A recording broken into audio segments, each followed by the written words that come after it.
Alexander the Great by Jacob Abbott. Chapter 5. Campaign in Asia Minor. Although Alexander had landed safely on the Asiatic shore, the way was not yet fairly open for him to advance into the interior of the country. He was upon a sort of plain, which was separated from the territory beyond by natural barriers.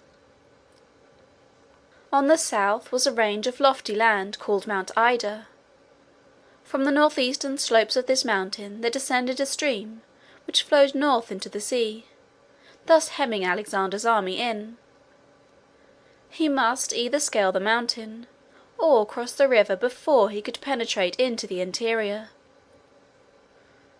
He thought it would be easiest to cross the river. It is very difficult to get a large body of horsemen and of heavy armed soldiers, with all their attendants and baggage, over high elevations of land.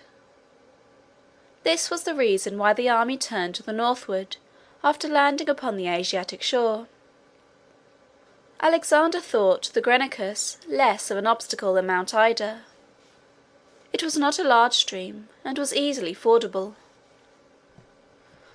It was the custom in those days, as it is now when armies are marching, to send forward small bodies of men in every direction to explore the roads, remove obstacles, and discover sources of danger. These men are called, in modern times, scouts. In Alexander's day, and in the Greek language, they were called prodromi, which means forerunners. It is the duty of these pioneers to send messengers back continually to the main body of the army, informing the officers of everything important which comes under their observation. In this case, when the army was gradually drawing near to the river, the prodromi came in with the news that they had been to the river, and found the whole opposite shore, at the place of crossing, lined with Persian troops, collected there to dispute the passage. The army continued their advance, while Alexander called the leading generals around him, to consider what was to be done. Parmenio recommended that they should not attempt to pass the river immediately. The Persian army consisted chiefly of cavalry. Now cavalry, though very terrible as an enemy on the field of battle by day, are peculiarly exposed and defenceless in an encampment by night. The horses are scattered, feeding, or at rest. The arms of the men are light, and they are not accustomed to fighting on foot, and on a sudden incursion of an enemy at midnight into their camp, their horses and their horsemanship are alike useless, and they fall an easy prey to resolute invaders. Parmenio thought, therefore, that the Persians would not dare to remain and encamp many days in the vicinity of Alexander's army, and that, accordingly, if they waited a little, the enemy would retreat, and Alexander could then cross the river without incurring the danger of a battle. But Alexander was unwilling to adopt any such policy. He felt confident that his army was courageous and strong enough to march on, directly through the river, ascend the bank upon the other side, and force their way through all the opposition which the Persians could make.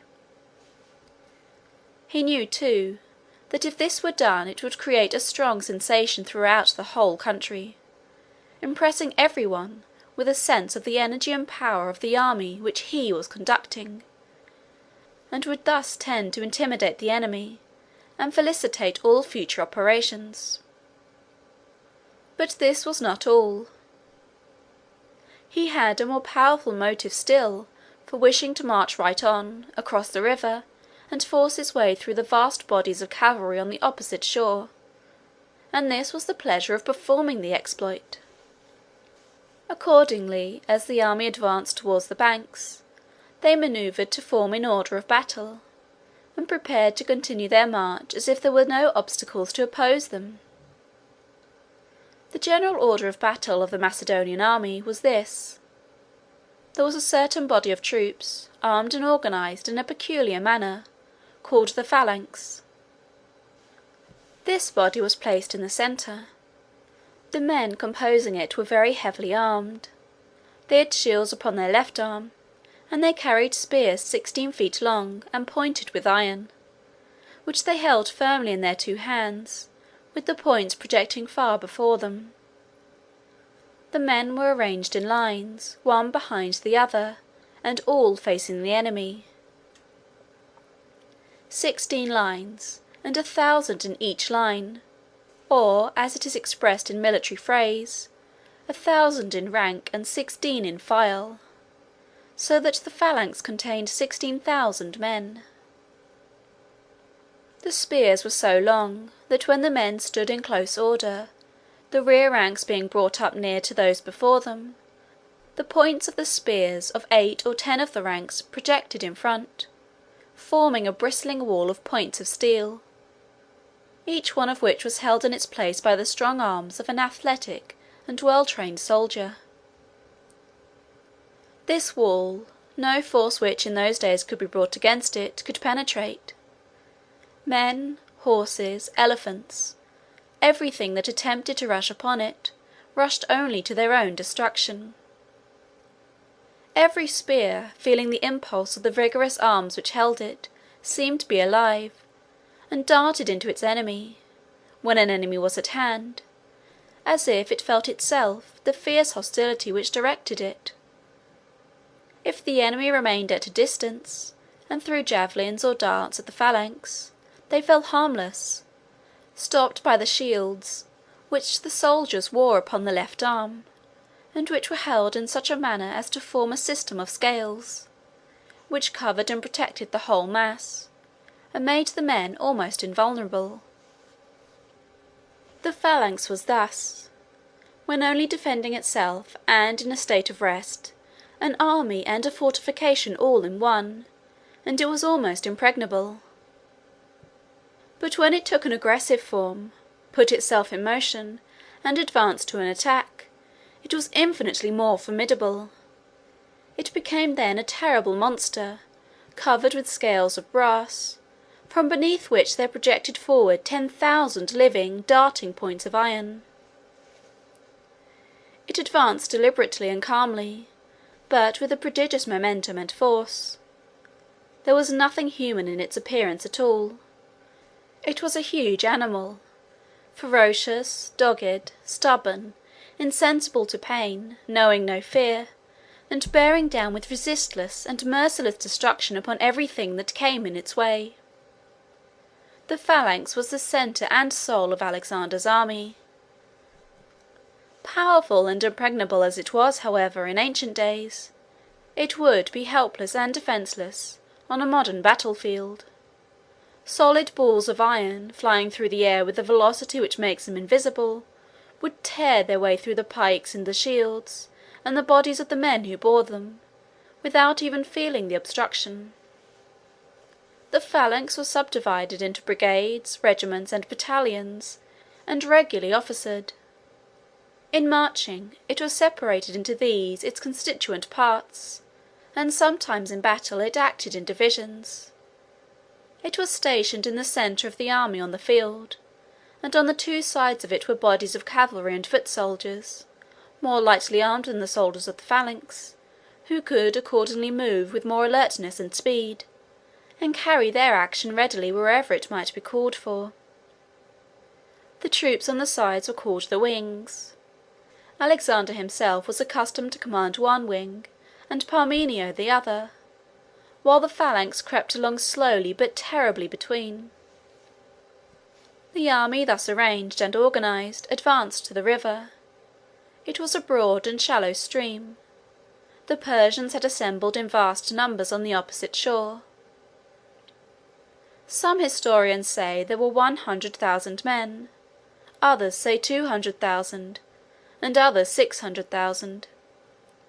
However this may be, there is no doubt their numbers were vastly superior to those of Alexander's army, which it will be recollected was less than 40,000. There was a narrow plain on the opposite side of the river, next to the shore, and a range of hills beyond. The Persian cavalry covered the plain, and were ready to dash upon the Macedonian troops the moment they should emerge from the water and attempt to ascend the bank. The army, led by Alexander, descended into the stream, and moved on through the water. They encountered the onset of their enemies on the opposite shore. A terrible and protracted struggle ensued, but the coolness, courage, and strength of Alexander's army carried the day. The Persians were driven back. The Greeks effected their landing, reorganized, and formed on the shore, and the Persians, finding that all was lost, fled in all directions. Alexander himself took a conspicuous and a very active part in the contest. He was easily recognized on the field of battle by his dress, and by a white plume which he wore in his helmet. He exposed himself to the most imminent danger. At one time, when desperately engaged with a troop of horse which had galloped down upon him, a Persian horseman aimed a blow at his head with a sword. Alexander saved his head from the blow, but it took off his plume and a part of his helmet. Alexander immediately thrust his antagonist through the body. At the same moment another horseman on another side had his sword raised, and would have killed Alexander, before he could have turned to defend himself, had no help intervened. But just at this instant a third combatant, one of Alexander's friends, seeing the danger, brought down so terrible a blow upon the soldier of the second assailant as to separate his arm from his body. Such are the stories that are told. They may have been literally and fully true, or they may have been exaggerations of circumstances somewhat resembling them which really occurred, or they may have been fictitious altogether.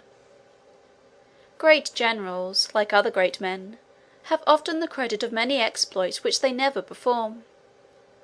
It is the special business of poets and historians to magnify and embellish the actions of the great, and this art was understood as well in ancient days as it is now. We must remember, too, in reading the accounts of these transactions, that it is only the Greek side of the story that we hear. The Persian narratives have not come down to us. At any rate, the Persian army was defeated, and that too without the assistance of the phalanx. The horsemen and the light troops were alone engaged. The phalanx could not be formed, nor could it act in such a position. The men, on emerging from the water, had to climb up the banks, and rush on to the attack of an enemy consisting of squadrons of horse, ready to dash at once upon them. The Persian army was defeated and driven away. Alexander did not pursue them. He felt that he had struck a very heavy blow. The news of this defeat of the Persians would go with the speed of the wind all over Asia Minor, and operate most powerfully in his favour. He sent home to Greece an account of the victory, and with the account he forwarded 300 suits of armour, taken from the Persian horsemen killed on the field. These suits of armour were to be hung up in the Parthenon, a great temple at Athens, the most conspicuous position for them, perhaps, which all Europe could afford.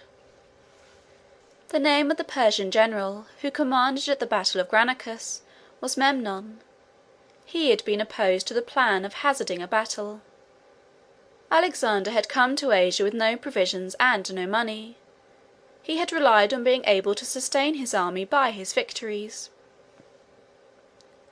Memnon therefore strongly urged that the Persians should retreat slowly, carrying off all the valuable property, and destroying all that could not be removed, taking especial care to leave no provisions behind them. In this way he thought that the army of Alexander would be reduced by privation and want, and would, in the end, fall an easy prey. His opinion was, however, overruled by the views of the other commanders, and the battle of the Granicus was the consequence. Alexander encamped to refresh his army and to take care of the wounded. He went to see the wounded men one by one, inquired into the circumstances of each case, and listened to each one who was able to talk, while he gave an account of his adventures in the battle, and the manner in which he received his wound. To be able thus to tell their story to their general, and to see him listening to it with interest and pleasure, filled their hearts with pride and joy, and the whole army was inspired with the highest spirit of enthusiasm, and with eager desires to have another opportunity occur in which they could encounter danger and death in the service of such a leader. It is in such traits as these that the true greatness of the soul of Alexander shines. It must be remembered that all this time he was but little more than 21. He was but just of age. From his encampment on the Granicus, Alexander turned to the southward, and moved along on the eastern shores of the Aegean Sea. The country generally surrendered to him without opposition.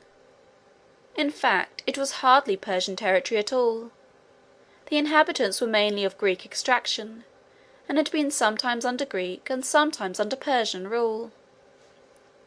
The conquest of the country resulted simply in a change of the executive officer of each province. Alexander took special pains to lead the people to feel that they had nothing to fear from him. He would not allow the soldiers to do any injury. He protected all private property.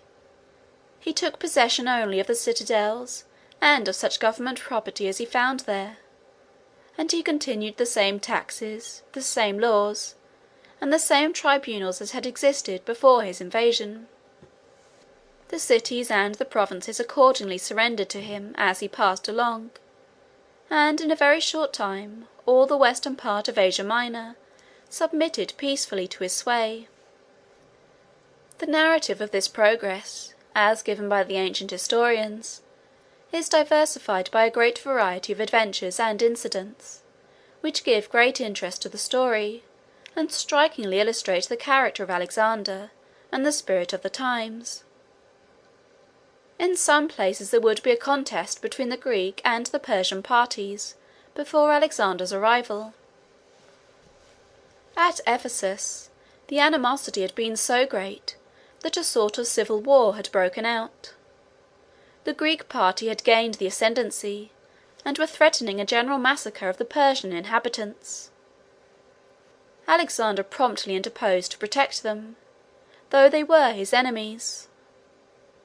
The intelligence of this act of forbearance and generosity spread all over the land, and added greatly to the influence of Alexander's name, and to the estimation in which he was held. It was the custom in those days for the mass of the common soldiers to be greatly influenced by what they called omens, that is, signs and tokens which they observed in the flight or the actions of birds, and other similar appearances. In one case the fleet, which had come along the sea, accompanying the march of the army on land, was pent up in a harbour by a stronger Persian fleet outside. One of the vessels of the Macedonian fleet was aground. An eagle lighted upon the mast, and stood perched there for a long time, looking toward the sea. Parmenius said that, as the eagle looked toward the sea, it indicated that victory lay in that quarter, and he recommended that they should arm their ships and push boldly out to attack the Persians. But Alexander maintained that, as the eagle alighted on a ship which was aground, it indicated that they were to look for their success on the shore. The omens could thus almost always be interpreted any way, and sagacious generals only sought in them the means of confirming the courage and confidence of their soldiers, in respect to the plans which they adopted under the influence of other considerations altogether. Alexander knew very well that he was not a sailor, and had no desire to embark on contests from which, however they might end, he would himself personally obtain no glory. When the winter came on, Alexander and his army were about 300 or 400 miles from home, and, as he did not intend to advance much further until the spring should open, he announced to the army that all those persons, both officers and soldiers, who had been married within the year, might go home if they chose, and spend the winter with their brides, and return to the army in the spring. No doubt this was an admirable stroke of policy, for, as the number could not be large, their absence could not materially weaken his force, and they would, of course, fill all Greece with tales of Alexander's energy and courage, and of the nobleness and generosity of his character. It was the most effectual way possible of disseminating through Europe the most brilliant accounts of what he had already done. Besides, it must have awakened a new bond of sympathy and fellow-feeling between himself and his soldiers, and greatly increased the attachment to him felt by both those who went and those who remained. And though Alexander must have been aware of all these advantages of the act, still no one could have thought of or adopted such a plan unless he was accustomed to consider and regard, in his dealings with others, the feelings and affections of the heart, and to cherish a warm sympathy for them. The bridegroom's soldiers, full of exultation and pleasure, set forth on their return to Greece, in a detachment under the charge of 3 generals, themselves bridegrooms too. Alexander, however, had no idea of remaining idle during the winter.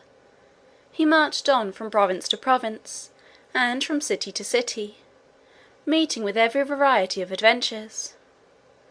He went first along the southern coast, until he came at length to a place where a mountain chain, called Taurus, comes down to the sea coast, where it terminates abruptly in cliffs and precipices, leaving only a narrow beach between them and the water below. This beach was sometimes covered and sometimes bare. It is true there is very little tide in the Mediterranean, but the level of the water along the shore is altered considerably by the long-continued pressure exerted in one direction or another by winds and storms. The water was up when Alexander reached this pass. Still he determined to march his army through it. There was another way back among the mountains, but Alexander seemed disposed to gratify the love of adventure which his army felt, by introducing them to a novel scene of danger. They accordingly defiled along under these cliffs, marching, as they say, sometimes up to the waist in water, the swell rolling in upon them all the time from the offing. Having at length succeeded in passing safely round this frowning buttress of the mountains, Alexander turned northward, and advanced into the very heart of Asia Minor. In doing this he had to pass over the range which he had come round before, and as it was winter, his army were, for a time, enveloped in snows and storms among the wild and frightful defiles. They had here, in addition to the dangers and hardships of the way and of the season, to encounter the hostility of their foes, as the tribes who inhabited these mountains assembled to dispute the passage.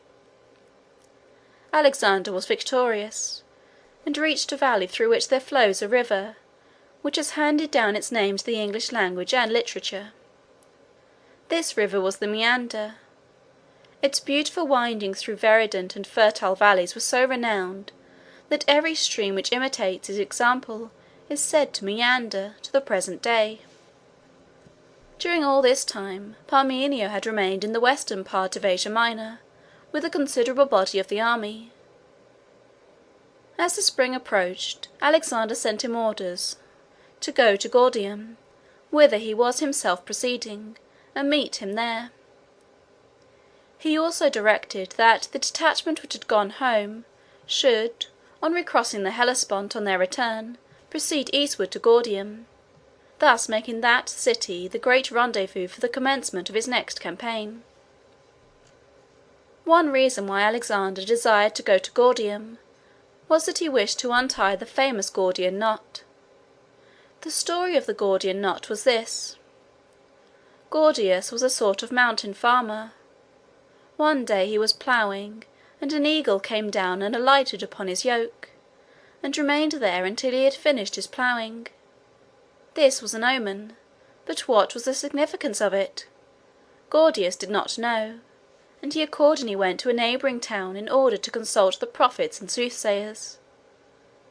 On his way he met a damsel, who, like Rebekah in the days of Abraham, was going forth to draw water.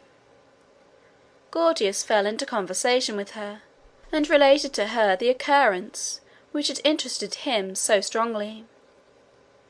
The maiden advised him to go back and offer a sacrifice to Jupiter.